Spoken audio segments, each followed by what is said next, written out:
atensyon. Alam mo, malandi ka talaga eh. At inaagaw mo sa akin. Inaagaw mo sa akin yung atensyon ni Daddy. Kaya ikaw ang lagi nasusunod. Ikaw! Alam mo, makasarili kang kapatid. Walang hiya ka? Pinagkatiwalaan kita bilang kapatid, pero na ginawa mo ha? Walang hiya ka!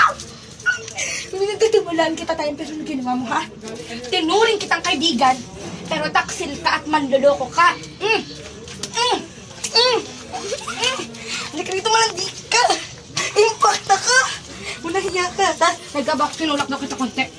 Alam mo, hindi na ako papayag na agawin pa sa akin yung atensyon ni tatay at ni daddy.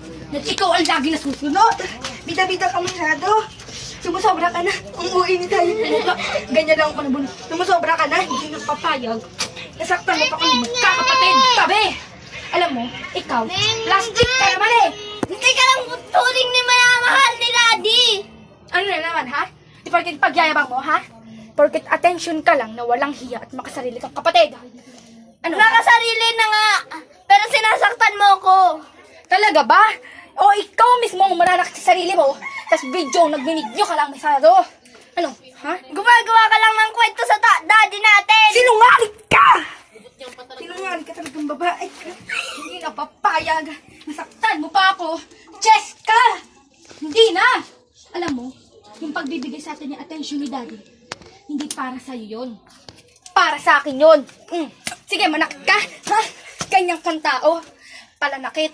Kasi nila mo din boko. Walang yata talaga! Sumusobra ka na ha, Cheska. Hindi na ako papayag. Nasaktan mo pa ulit ako. Wala akong bakit kahit saktan kita. Kasi ganyan ka naman tao, di ba? Palanakit. Kahit wala naman akong ginagawa sa'yo, mahilig kang manakit. Talaga! Kasi para masama nga. malamanan ko yung kasamaan mo. Kasi nga masama nga ugali mo. Ito. Punong-puno lang ko sa'yo. Alam mo, matagal na ako nagtimpi sa ugali mo. Pero anong ginagawa mo ha? Nagpapakaugaga ka sa sarili mo. At hindi mo naman karapat-tarapat.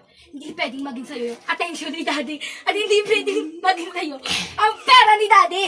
Kasi Karapat-rapat lang sa atin dalawa. talaga ba? Hindi ka bagay maging kahati ng pera? Kasi walang hiya ka. Plastic ka at manluloko ka. Kahit okay lang kahit maging plastic, at least tumutulong ako sa mga kapwa ko. Oh, talaga ba? Palakpakan ha? Ang kapal ang pagmumukha mo, Cheska. Puno ako sa'yo. Lahat na lang inaagaw mo sa akin. Nag-i-stop mo. So guys, salamat po sa panonood po sa Rosalinda Meramol. Kami po ang gumaganap na bilang sampalan sa Kambal Karibaan. Thank you po. Stop go muna.